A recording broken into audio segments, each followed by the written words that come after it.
Hey everyone, welcome back to How To, your go-to space for real conversations about relationships. Today we're diving into a topic that might be a bit tricky but is incredibly essential: how to talk to your girlfriend when she is on her period. If you're new here, make sure to hit that subscribe button for more relationship insights. Let's get started. Acknowledge the situation.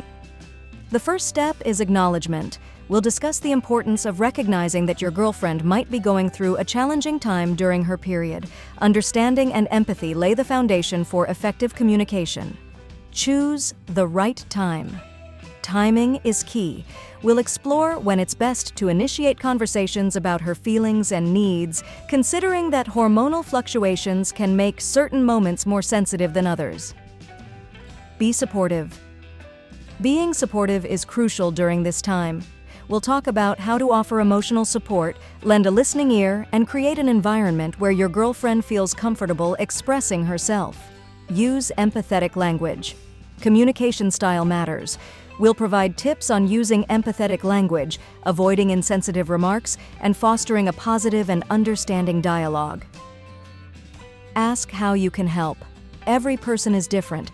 We'll discuss the importance of asking your girlfriend how you can help, whether it's through practical gestures, providing comfort, or giving her some space when needed. Educate yourself. Educating yourself about menstruation is a continual process. We'll emphasize the significance of staying informed, breaking down stigmas, and fostering a healthy attitude towards this natural bodily function. In conclusion, talking to your girlfriend during her period is about empathy, timing, and creating a supportive space. If you found these tips helpful, give this video a thumbs up and share your thoughts in the comments below. Subscribe for more relationship insights. Remember, understanding goes a long way in making your relationship stronger. Thank you for joining us on How To. Subscribe, stay connected, and we'll see you in the next video. Take care.